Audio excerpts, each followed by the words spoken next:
Buen día, estimados amigos, estimadas amigas de tantos países que nos escuchan y que nos ven en este momento: Costa Rica, México, Perú, Venezuela, Ecuador, Colombia y tantos más esparcidos en el mundo. Es una gran alegría para nosotros del Instituto Colombiano de Análisis Existencial y Logoterapia entrar en contacto por este medio con ustedes. La idea es que tengamos unos diálogos, que nos escriban al correo electrónico que aparece y nos llamen a los números telefónicos que aparecen en pantalla para continuar estos diálogos. Queremos con ustedes tener unos 10 temas, 10 conferencias, 10 lecciones sobre el análisis existencial y la logoterapia de Viktor Frankl. Recordemos, amigos, dos palabritas sobre Viktor Frankl, aquel hombre tan espectacular. Tuve la fortuna de conocerlo en 1987 en Italia, y después de quedarme 5 años trabajando en Europa y estar muy cerca de él y conocer a esta persona que ha dejado un legado tan impresionante a la filosofía, a la psicología, a la psiquiatría, a la pedagogía y en general a todo lo que es la filosofía. La idea de este primer tema es el análisis existencial y la logoterapia como una filosofía de vida, es decir, como una forma de abordar el día a día, la cotidianidad. Frankl nos insistía mucho en eso, que ante todo el análisis existencial y la logoterapia es una filosofía, una forma de ver el mundo, una forma de afrontar las problemáticas que vivimos segundo a segundo. Y obvio, también el análisis existencial y la logoterapia es una técnica, es una ciencia también. Dos palabritas, estimados y estimadas, sobre Viktor Frankl. Recuerden, desde muy pequeñito parece que él ya se cuestionaba sobre el problema del sentido y el significado de la vida. Dicen sus biógrafos que, por ejemplo, hacia los 5 o 6 años, él le preguntaba a su mamá: mamá, ¿y qué sentido tiene esto que tengo acá? ¿Para qué esto? Y él le mostraba a su mamá el ombligo. 5 o 6 años, dicen sus biógrafos, que tenía cuando le preguntaba a la mamá qué sentido tenía eso, el ombligo. Recordemos también que estudió en el mismo colegio donde estudió Freud, su maestro también. Y recordemos cómo hacia los 12, 13 años, un compañerito de él se suicida. Recordemos que ellos salen al descanso, al recreo, y cuando regresan ven al compañero muerto, se había suicidado, y tenía a sus pies un libro de Nietzsche. Parece que esto impactó mucho a Frankl, ver a su compañero muerto ahí en el colegio y ver a sus pies un libro de Nietzsche. Y parece ser que Frankl ahí comienza a darse cuenta que la filosofía, lo que uno lea de alguna forma, lo que uno tenga como cosmovisión, obviamente va a influir en su cotidianidad. Recordemos también cómo su maestro Fritz, aquel famoso biólogo reduccionista, que en algún momento en clase de biología les dice a ellos: pero muchachos y muchachas, la vida en últimas es un proceso de oxidación y de combustión. Y Frankl se levanta y dice: profesor, pero si la vida es un proceso de oxidación y de combustión, ¿qué sentido tiene vivir? ¿Para qué vivir? Si la vida es un proceso de oxidación y de combustión. Recordemos también que él fue prisionero de los campos de concentración nazi. Recordemos que Frankl estuvo varios años prisionero, recorrió 4 campos de concentración. Allí perdió a su esposa, Tilly, la enfermera de 21 años, su primera esposa, a sus padres, a su hermano, a su tío. Es decir, Frankl prácticamente vio desaparecer a su familia en un campo de concentración. Y Frankl varias veces estuvo al borde del suicidio también. Pero él, por ejemplo, hacía cosas como esta: ¿cómo hago para no suicidarme hoy en este campo de concentración? ¿Cómo hago? Y recordaba que le quedaba un solo zapato en uno de sus pies. Y entonces decía: voy a buscar un pedazo de alambre, un pedazo de cabulla, algo para amarrar este zapato que me queda. Ese era, estimados y estimadas, su sentido de vida para no suicidarse. Buscar entre un campo de concentración sobre compañeros muertos, incluso buscar un alambre, algo para amarrar el único zapato que le quedaba. Ese era su sentido de vida.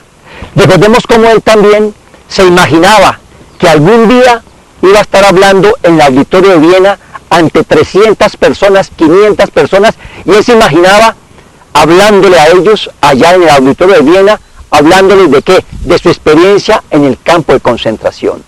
Frank trataba de encontrar un sentido a su vida para no suicidarse. Nosotros, nosotras, también, estimados y estimadas, podemos encontrarle a cada segundo de nuestra vida el sentido, el para qué. Y recordemos que cuando encontramos el sentido y significado, ocurren dos cosas, recordemos. El sentido y significado desde el análisis existencial y la logoterapia debe cumplir por lo menos dos criterios. Uno, que mi sufrimiento o mi malestar comienza a disminuir. Cuando yo encuentro el sentido a algo, estoy más tranquilo, más sereno, sufro menos. El dolor va pasando, el sufrimiento va pasando. Primer criterio. Y segundo criterio, cuando yo le encuentro sentido a algo, veo que hay un insight, una comprensión súbita, una explicación a ese hecho. Y esa explicación, ese nexo, ese pegante, ese insight nuevo, eso me ayuda también a disminuir mi malestar. Eso es el sentido. Entonces Frank, en los campos de concentración, vivía de esa manera. Recordemos también la influencia que tuvo algunas frases, bueno, muchos filósofos, ¿verdad? Existencialistas, Nietzsche, Kierkegaard, ¿sí? Heidegger, influyeron mucho, Sartre, en Frank, Buber, Martin Buber, etc. Entonces, por ejemplo, esa frase que dice Frank, que veía en alguno de los textos de Nietzsche, que es, solo el que tenga un porqué para vivir puede soportar casi cualquier cómo. Ese puede ser el objetivo de la logoterapia. Solo el que tenga un porqué para vivir puede soportar casi cualquier cómo. Y esa segunda frase de Nietzsche, que le gustaba tanto también a mi maestro Frank, pero no fue el sufrimiento en sí el problema de esa persona, sino la ausencia de respuesta al grito, ¿y para qué sufrir? ¿O por qué a mí? Ese es el problema fundamental del ser humano, decía Nietzsche. No es tanto, estimados y estimadas, el que vaya manejando me estrelle y mis rodillas queden vueltas en nada. Ese dolor físico de mis rodillas, de la sangre, de mis huesos, ese dolor que experimento, de alguna manera no es lo más grave. Lo más grave es que yo me preguntaré, pero ¿por qué a mí me pasó esto? Al que iba al lado no le pasó nada y a mí sí, quedé herido, pero ¿por qué a mí? Y al yo gritar y no encontrar respuesta a ese grito mío, es ahí donde ocurre el verdadero sufrimiento del ser humano, diría Nietzsche. Esas dos frases indican mucho lo que es la logoterapia, lo que es el análisis existencial, y son frases que impactaron a Frank. Veamos brevemente, amigos y amigas, un resumen de algunos criterios del análisis existencial de Frank que nos ayudan a vivir esto como una filosofía de vida. Primer tema, recordemos, la antropología de Frank. Frank da un aporte valiosísimo a la psiquiatría, a la psicología, a las ciencias contemporáneas. ¿Cuál? El que dice que nosotros tenemos una cuarta dimensión, la dimensión no ética o espiritual. Recordemos que no es un concepto religioso, y así Frank lo dijo muchas veces, es un concepto eminentemente antropológico. Entonces, cuando uno revisa los tratados de psicopatología, por ejemplo, de clínica, dice, el ser humano es un ser biopsicosocial. Frank dice, ojo, el ser humano es un ser biopsicosocio no ético o espiritual. Esa cuarta dimensión es supremamente importante. Es lo que guía una cosmovisión, es lo que guía una técnica, un plan de tratamiento, un diagnóstico, un pronóstico, una terapéutica. Esa dimensión no ética, veamos, los perros y las vacas, por ejemplo, estimados y estimadas, los perros y las vacas no pueden tomarse el pelo a sí mismos, no se pueden reír, no pueden burlarse de sí mismos. ¿Por qué? Porque no tienen dimensión no ética. ¿Por qué yo, Arturo Lina, me puedo burlar de mí mismo, tomarme el pelo a mí mismo? Porque yo sí tengo dimensión no ética, porque eso se llama capacidad de autodistanciamiento. Yo puedo tomar distancia yo mismo de yo mismo. Yo puedo tomar distancia. Eso se llama autodistanciamiento. Autos en griego, yo mismo. Yo mismo me distancio de yo mismo. Recordemos la técnica de intención paradójica. Lo veremos más adelante. En la técnica de intención paradójica recordemos que yo hablo consigo mismo. Yo le hablo a mi dolor de cabeza. Yo le hablo a mis pensamientos. Yo entro en autodistanciamiento. Pues yo puedo entrar en autodistanciamiento porque tengo dimensión noética. Porque tengo esa capacidad de autodistanciamiento que el perro y la vaca no la tienen. La capacidad de autotrascendencia, ¿sí? De mirar más allá, de buscar una persona a quien amar, de buscar una idea por la cual luchar. Esa capacidad de autotrascendencia no la tienen los animales, ¿sí? El ayudar a otra persona, el dar una batalla por algunas ideas, capacidad de autotrascendencia. También tenemos la libertad. Recordemos que en la dimensión no ética o espiritual está también la capacidad de elegir. Eso es de la dimensión no ética. Los animales subhumanos están determinados, ¿sí? Biológicamente están determinados los animales subhumanos, ¿sí? Por el rebaño, por su ecología, están determinados. En cambio yo, por mi dimensión no ética, estoy condicionado, pero no determinado. Claro que en mí confluyen y me afectan factores biológicos, hereditarios, genéticos, claro, psicológicos, la educación de mis primeros años que recibí de mis padres, ¿sí? Sociológicos, influyen esos factores, pero a mí me condicionan, no me determinan. Es decir, somos seres facultativos, no fácticos. Facultativo, ¿qué quiere decir? Que yo puedo ser de otra manera. ¿Por qué? Porque tengo una dimensión no ética o espiritual. El perro está destinado a hacer lo que es, a atacar al que invade su terreno. Yo puedo, en cambio, ver si ataco o no ataco al que me invade en mi casa. El perro ataca, está programado, está determinado, yo estoy condicionado. Dimensión no ética. Otra característica de la dimensión no ética, la capacidad del heroísmo. Heroísmo, ¿qué sería? Es ir contra las leyes de la selección natural, por ejemplo, ¿sí? La madre que se tira a un río, no sabe nadar y se tira al río a salvar a ese niño. Esa mamá va en contra de una ley de la selección natural que dice, sálvese usted primero, el otro que se muera, ¿sí? La mamá se tira al río, no sabe nadar, a salvar a ese niño. ¿Eso es qué? Eso es heroísmo. ¿Por qué? Porque tiene la dimensión no ética y espiritual. Entonces, son características de esta dimensión, ¿sí? Recordemos que ahí viene la capacidad de rebeldía del espíritu, como decía Fran, o también el antagonismo psiconoético, recordemos ese concepto. Es decir, la dimensión no ética espiritual puede oponerse, puede luchar contra lo biopsicosocial. Entonces, son características de esta dimensión, repetimos, que es una dimensión antropológica y que marca un hito en las ciencias humanas, las ciencias naturales. Otra característica, la responsabilidad. Recordemos que eso es un tema central en el análisis existencial de Víctor Frank. Responsabilidad viene de response, respuesta. Recordemos esas dos frases bellas de Frank, estimados y estimadas. Nosotros no somos los que le preguntamos a la vida, nosotros somos los que le respondemos a la vida, ¿sí? La vida es la que me plantea unas preguntas, ¿sí? La vida me plantea unos desafíos. ¿Yo qué puedo hacer frente a esos desafíos?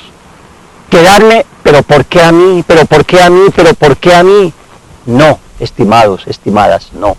Yo soy el que respondo, porque ante todo tengo una dimensión no ética espiritual, por eso puedo responder a cualquier desafío que la vida me coloque. Eso es responsabilidad, capacidad de respuesta. Recordemos esa otra frase de Frank, famosa. De frente al destino adverso e inevitable, es inútil que yo me pregunte, ¿pero por qué a mí? ¿Pero por qué a mí? ¿Qué hice o qué dejé de hacer? Es inútil. Lo que yo sí puedo hacer es dar una respuesta. Eso sí puedo hacer. Eso es responsabilidad. También responsabilidad, ¿qué es? Es confrontarme frente a un deber ser intuitivo o un deber ser social que se me va a imponer a mí. Veamos. Siempre, estimados y estimadas, hay un deber ser intuitivo que aparece. Y yo tengo la libertad de elegir si sigo ese deber ser o no lo sigo. Por ejemplo, voy a comprar una camisa a un almacén. Pago con un billete de 20,000 pesos. Me devuelven vueltas como si hubiera pagado con un billete de 50,000 pesos. Inmediatamente cuando yo verifico que la niña se está equivocando y la vuelta me está dando plata de más, inmediatamente surge en mí que un deber ser intuitivo, que es ¿cuál? Devuelva la plata que sobra, devuelva la plata. Ahí yo tengo la posibilidad de elegir seguir ese deber ser, devolver la plata, o a posteriori decir no le devuelvo la plata. Tenemos que asumir la responsabilidad de seguir el deber ser intuitivo que aparece o de no seguirlo. Primera parte de lo que es la responsabilidad. Veamos la otra parte de lo que es la responsabilidad, que es el deber ser social que aparece. Tenemos que hacer también, amigos y amigas, las cuentas con un deber ser no solo intuitivo, que lo da la conciencia entre otras cosas, sino el social. Por ejemplo, yo no puedo salir desnudo por las calles aquí, en este barrio, aquí donde estoy, en Bogotá, Colombia. No puedo salir desnudo, porque hay un deber ser social que me dice, no puedes salir desnudo. Yo puedo elegir, porque soy libre, puedo decir, voy a salir desnudo, porque soy libre, puedo elegir. Pero debo asumir las consecuencias de no seguir el deber ser social, que dice, no puedes salir desnudo. Entonces decimos, eso también es responsabilidad. Asumir las consecuencias de mi elección. Tercera característica, estimados y estimadas, el tema central de la libertad. Recordemos, un tema central, estimados y estimadas. Lo recordaremos muchas veces en estas conferencias. Libertad, elección y angustia. Recordemos que el análisis existencial tiene un marco de referencia humanista, existencial, fenomenológico, recordemos. Y dentro del existencialismo y el humanismo es central el tema de la libertad. Libertad, elección y angustia. Para Sartre, en alguna forma ser libres era como una desgracia, de alguna manera. ¿Sí?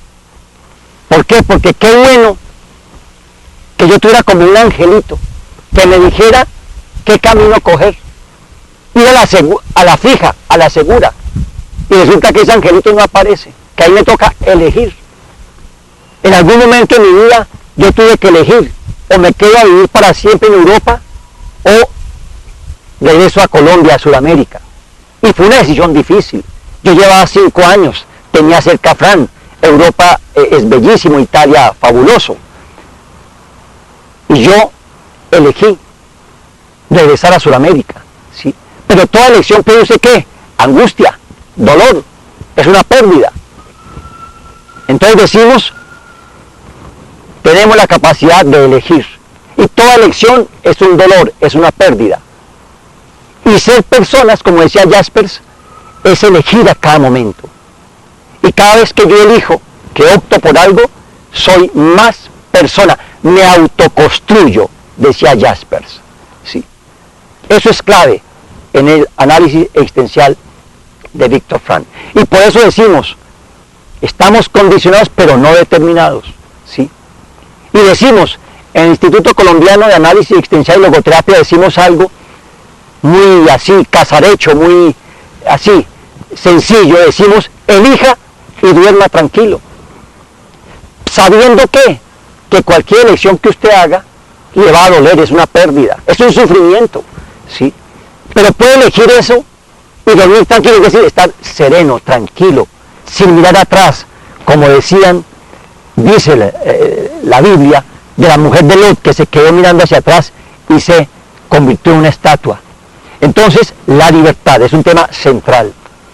A muchas consultantes o consultantes les tengo que decir a veces, señor, señora, ¿con cuál dolor se quiere quedar usted? Si sigue con su marido, en esas condiciones le duele. Si se separa de su marido, le duele. Si sigue en esta ambivalencia, sí pero no, no pero sí, le duele. ¿Con cuál dolor se quiere quedar? Escoja, elija. Eso es el existencialismo. Esa es la libertad que plantea Víctor Frank desde el análisis existencial frankliano. El tema del sufrimiento. Tercer tema, cuarto tema, el sufrimiento, el sufrimiento. Recordemos ese libro de Frank, Homo Sapiens, hombre de Oriente, la metaclínica del sufrimiento. Recordemos que Frank hacía metaclínica, no tanta metafísica. ¿Qué quiere decir eso, estimados y estimadas? Frank partía del enfermo que sufre.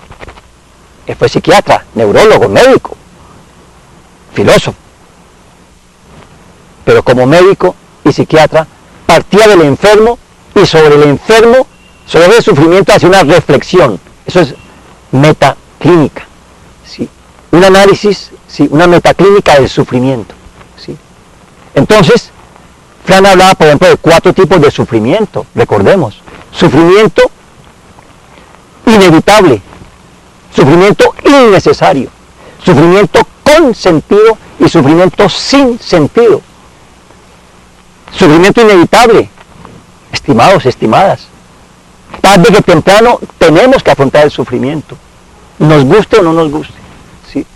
Por eso aquellas filosofías que dicen que solamente la felicidad, el hedoné, griego, el placer, el hedoné. En la vida hay alegrías y hay tristezas. Hay sufrimientos que son inevitables y hay que afrontarlos. Y la logoterapia plantea eso. Y Frank decía, nosotros no nacemos con la capacidad de sufrimiento. Tenemos que aprender a sufrir. Y eso no es masoquismo, no es sadismo, no. Es una posición filosófica, discutible, sí, de Frank. Nosotros no nacemos con la capacidad de sufrimiento. Tenemos que aprender a sufrir. Entonces, sufrimiento inevitable. Sufrimiento innecesario. Ojo, hagan, estimados y estimadas, un análisis de cuánto sufrimiento innecesario cada una de ustedes tiene. Es decir, sufrimientos que no deberían tener ustedes, pero que ustedes los crean, los mantienen. ¿Sí? Ese es el sufrimiento innecesario. En la técnica, que ya muchos de ustedes conocen, que se practica en varios países, una técnica que creé hace muchos años, los círculos de diálogo existencial, recordemos, decimos en algún momento dentro del círculo de diálogo existencial que para problemas de soledad y de depresión, decimos, no espere nada de nadie, ¿sí? Entre más usted espere de los demás que le den cosas, que le den, más corre el riesgo de sufrimiento innecesario, ¿sí? Entonces decimos, trate de no esperar nada de nadie. Si te regalan ese vaso con agua, gózate ese vaso con agua. Si no te lo dan, ve tú y lo tomas, ¿sí? Entonces, ¿cuánta gente cae en el sufrimiento innecesario porque vive esperando que los demás le den? La esposa que vive esperando de su esposo, que le dé, que se recuerde su cumpleaños, que le lleve el tinto a la cama. Ojo, es una mujer que está en mayor riesgo de sufrimiento innecesario. Entonces, son ejemplos, ¿sí? Alguna vez me iba a afeitar y descubro que se me acabó la crema, una crema fina que me han regalado, se me acabó. Me doy cuenta que tengo el jabón ahí en el lavamanos, cojo el jabón de manos y me afeito con ese jabón de manos. No tuve necesidad de esa crema específica. ¿Cuánta gente sufre porque se le acabó el perfume del día lunes y no puede utilizar el perfume del día martes porque tiene que ser el del lunes y sufre. ¿Cuánta gente hay que sufre porque ese día tiene pico y placa y no puede sacar el carro y sufre porque es que sin el carro se siente que es un indigente, que no vale nada? Eso es que sufrimiento que innecesario. Analicen, estimados y estimadas, cuánto sufrimiento innecesario ustedes crean y ustedes mantienen. Después tenemos el sufrimiento sin sentido. Recordemos que el sufrimiento sin sentido nos desespera y nos puede llevar al borde del suicidio. Sí. Recordemos que ahí es cuando uno queda preguntándose, como decía Nietzsche, pero ¿por qué a mí, maldita sea? ¿Pero por qué a mí? ¿Pero por qué a mí me pasó esto? Ya no encontrar respuesta, ese sí es el verdadero sufrimiento. Ese es el sufrimiento sin sentido que me desespera. Y el cuarto tipo de sufrimiento que habla Fran, el sufrimiento con sentido. Un sufrimiento al cual yo le logro descubrir un para qué la vida, o el destino, o el karma, o la ley de la selección natural, o Dios si soy creyente, o yo quise, permití que eso ocurriera. Esa es la búsqueda del sentido, del para qué me ocurre eso doloroso. Entonces recordemos ese famoso libro, Homo Sapiens, Hombre de Oriente, sufrimiento inevitable, sufrimiento innecesario, sufrimiento con sentido que no me desespera y sufrimiento sin sentido que me desespera. Recuerdo ahora una joven médica veterinaria hoy día que recuperamos en un programa que tenemos de adicciones. La recuperamos, lleva 8 años que no consume drogas, esta joven veterinaria. Y en algún momento ella dijo una frase que nos impactó mucho en la finca donde tenemos el tratamiento. Una frase que dijimos y era: sigue barriendo, ¿sí? Sigue llorando, aprieta los dientes. O mejor, aprieto los dientes, sigo llorando, pero sigo barriendo. Miren esas 3 frases, amigos, amigas. Aprieto los dientes, sigo llorando, pero sigo barriendo. Parte del trabajo de ella en algún momento de la jornada era barrer las hojas de los árboles que se caían en una finca bellísima. Y ella quería salir a la calle, obviamente, ¿a qué? A seguirse drogando, ¿sí? Pero decía: yo puedo seguir acá, voy a seguir barriendo, trabajando, aunque llore y aunque apriete los dientes. Eso es que un sufrimiento, veíamos ahí, ese sufrimiento que comienza a adquirir un sentido y un significado. Para ella la permanencia ahí en el sitio de tratamiento nos indicaba que le estaba como encontrando un sentido poco a poco al estar ahí en tratamiento, porque no es fácil hacer tratamiento frente a las adicciones. Uno como persona adicta quiere estar pues obviamente en la calle, ¿no es cierto? Entonces, recordemos esos 4 tipos de sufrimiento, estimados y estimadas. Otro punto dentro de este breve análisis del análisis existencial de Fran, la temporalidad. Ojo, somos seres temporales, históricos. Tenemos que pasar algún día. Tenemos que morirnos. Es un hecho. ¿Sí? Estamos situados en un marco sociohistórico, económico. Somos eso. ¿Sí? Entonces, recordemos que Fran decía que el saber que algún día nos tenemos que morir nos puede ayudar a 2 cosas. Recordemos esas 2 cosas. Primero, el saber que yo algún día me tengo que morir me puede ayudar a ¿qué? A ser un activista y no un pesimista. Es decir, a ser un creador. Uy, qué bueno que todavía estoy vivo. Todavía puedo escribir otro artículo. Hoy revisaba un libro que estoy haciendo, como mi 7º o 8º libro que hago. Se llama la logoterapia como complemento a otras psicoterapias. Y yo decía, uy, qué bueno, estoy vivo. Todavía puedo terminar este libro, logoterapia como complemento de otras psicoterapias. El saber que nos tenemos que morir nos puede hacer creativos, activos y no pesimistas, decía Fran. Luego es importante recordarnos de vez en cuando que nos tenemos que morir. Eso nos ayuda a hacer cosas, a ser activistas. Segunda cosa positiva que le veía Fran al hecho de saber que tenemos que morirnos. El aquí y el ahora, tan predicado por los amigos y amigas de la teoría de la Gestalt de Peirce. El aquí y el ahora. El recordarme que yo tengo que morirme algún día me puede ayudar a ¿qué? A encontrarle la salecita, el gusto a este instante, aquí y ahora, porque todavía estoy vivo. No sé el siguiente segundo si estaré muerto. Así es. La vida es un misterio. Luego, recordemos que es importantísimo en la filosofía de vida del análisis existencial de Viktor Frankl la temporalidad, la historicidad. Y recordemos esos dos hechos positivos frente al hecho de la muerte. Veamos también, estimados y estimadas, otro punto central de esta filosofía, y es la búsqueda del sentido y significado. Recordemos, nacemos no solo con una voluntad de placer, Freud. Nacemos no solo con una voluntad de poder, Alfred Adler. Nacemos con una voluntad de sentido y de significado. Y si no la desarrollamos, decía Fran, recordemos, yo puedo caer en la crisis, en el vacío existencial.